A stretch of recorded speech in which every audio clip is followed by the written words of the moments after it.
बहुत सालों से मैं एक शोध के काम में लगा हुआ हूं कि भारतवासियों ने सबसे पहले शराब कब पी।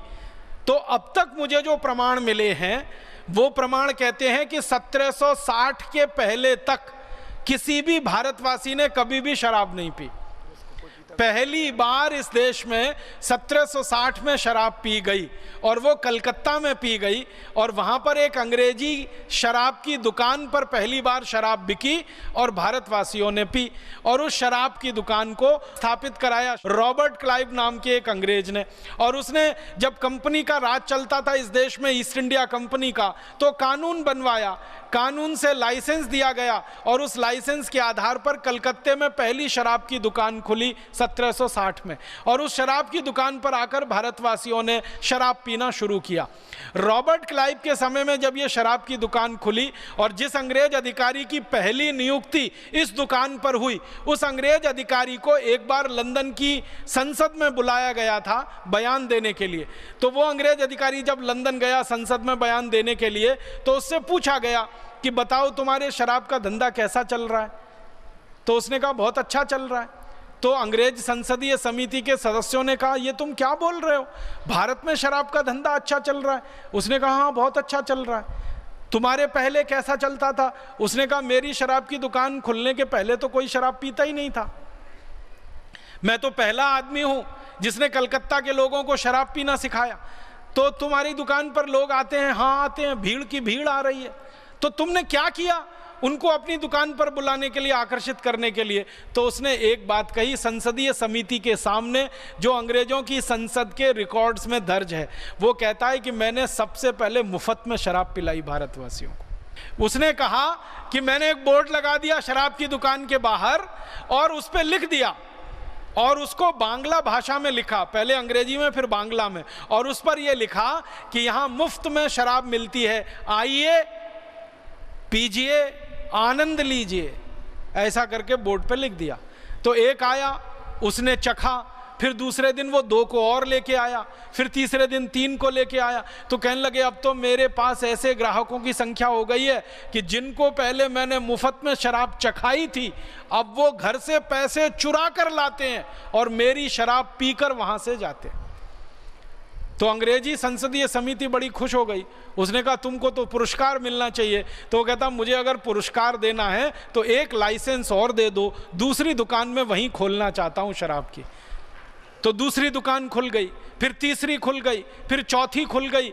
एक दिन 350 दुकानें हो गई कलकत्ता में, और ये दुकानें बढ़ती नहीं। अंग्रेज इसको बढ़ाते रहे, शराब पीने का कानून बना दिया। कानून में ये लिख दिया कि अगर कोई बालिग हो गया तो शराब पीने का अधिकारी हो गया। जब तक वो नाबालिग है तब तक ना पिए, बालिग हो गया तो पीने लगे। अब हमारे यहाँ अंग्रेजों के ज़माने में बहस चली कि भारत में कोई बालिग है या नाबालिग है, इसकी उम्र क्या मानी जाए। तो आपको सुनकर हैरानी होगी, मैं सबको बताना चाहता हूँ कि सालों साल अंग्रेजों ने बालिग होने की उम्र 14 साल रखी, फिर उसको 16 साल किया, फिर आते आते वो 18 साल हो गई। माने थोड़े समय तक ये था कि 14 साल के ऊपर हो जाए तो शराब पी ले। तो अंग्रेजों को पूछा गया कि तुमने ये 14 साल कैसे रख दिया? तो उन्होंने कहा हमारे इंग्लैंड में 14 साल में सब शराब पीने लगते हैं, तो हमने भारत में भी रख दिया।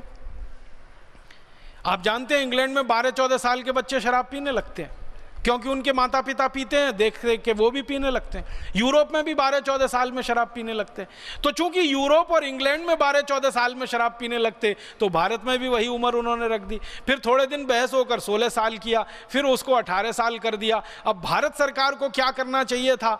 आज़ादी मिलने के बाद ये कानून समाप्त कर देना चाहिए था, क्योंकि हमारे धर्म में, हमारी न्याय व्यवस्था में शराब पीना पाप है, अधर्म है और सबसे घृणित काम है। तो ये खत्म होना चाहिए था। लेकिन भारत सरकार तो काले अंग्रेजों ने चलाई ना। उन्होंने क्या किया कि ये शराब के कानून को और ज़्यादा खुला कर दिया, और इतना खुला कर दिया कि पहले अंग्रेजों के ज़माने में जब शराब का कानून बना था ना, तो अंग्रेजों ने उस कानून में एक जगह ये लिखा हुआ था कि भारत में अगर कहीं मंदिर है, कहीं मस्जिद है, तो उसके दूर दूर 500 मीटर तक शराब की दुकान नहीं होनी चाहिए। अंग्रेजों ने कानून में ये लिखा। मंदिर है, मस्जिद है, गुरुद्वारा है, चर्च है, कोई धर्म स्थान है, उससे 500 मीटर दूर तक कोई शराब की दुकान नहीं होनी चाहिए। फिर इसी में अंग्रेजों ने एक और वाक्य जोड़ा था कि विद्यालय है, विश्वविद्यालय है, कॉलेज है, तो उसके दूर दूर 500 मीटर तक शराब की दुकान नहीं होनी चाहिए। इन काले अंग्रेजों ने तो उसको भी हटा दिया उसमें से। इन काले अंग्रेजों ने आज़ादी के बाद जो कानून बनाया है, अब वो कानून ये है कि मंदिर के सामने शराब की दुकान है, मस्जिद के सामने शराब की दुकान है, गुरुद्वारों के सामने शराब की दुकानें हैं, और खाली शराब की ही दुकानें नहीं है, उससे ज़्यादा और भी घृणित काम करने के दूसरे अड्डे वहाँ खोले हुए, जुए के अड्डे हैं, वैश्यावृत्ति के अड्डे हैं। ये अंग्रेजों का बनाया हुआ कानून है, और अंग्रेजों के बाद काले अंग्रेजों का बनाया हुआ कानून। परिणाम ये हुआ कि जिन अंग्रेजों ने एक शराब की दुकान खोली थी, आज इस देश में काले अंग्रेजों की मदद से लाइसेंसधारी शराब की दुकानें 32,000 हो गई हैं, और अगर आप बिना लाइसेंस वाली दुकानों को गिनेंगे तो वो 1 लाख से ज़्यादा हैं।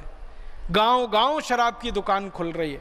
अगर आप कल्पना करिए 1 लाख शराब की दुकानें हैं, तो इसका माने भारत के हर 6 गांवों के बीच में एक शराब की दुकान है। अब काले अंग्रेजों की तैयारी चल रही है कि हर गांव में एक शराब की दुकान होनी चाहिए, माने हर गांव में 6,38,000 से ज़्यादा पूरे भारत में शराब की दुकानें होनी चाहिए, सारे देश को शराब में डुबो देना चाहिए। और इसकी नीति कई राज्यों में बनकर लागू हो रही है। कई राज्यों ने तो यहाँ तक तय कर लिया है कि गांव-गांव में ही शराब नहीं मिलेगी, वैन चलाएंगे शराब बेचने वाली। जैसे मरीजों को ले जाने के लिए चिकित्सा सहायता वैन होती है ना, वैसे शराब बेचने के लिए वैन। दिल्ली सरकार का फैसला, राजस्थान सरकार का फैसला, भारत के कई राज्य सरकारें अब वाहन चलाएंगी, मोबाइल वैन चलाएंगी, उनमें गांव-गांव जाकर, घर-घर जाकर शराब परोसी जाएगी और लोगों को बेची जाएगी। हम कैसे कहें भारत स्वतंत्र हो गया? अंग्रेजों ने भारतवासियों को शराब में डुबोया तो उनके पीछे स्वार्थ था कि भारतवासी नशे के शिकार बने, इनको गुलाम बनाया जाए और लूटा जाए। अब आज़ादी के बाद के काले अंग्रेज भी भारतवासियों को शराब में ही डुबोना चाहते हैं, तो कैसे कहें देश स्वतंत्र है, देश स्वाधीन है, देश आजाद है? अभी भी ये देश परतंत्र है। Subscribe now and press the bell icon. Never miss an update.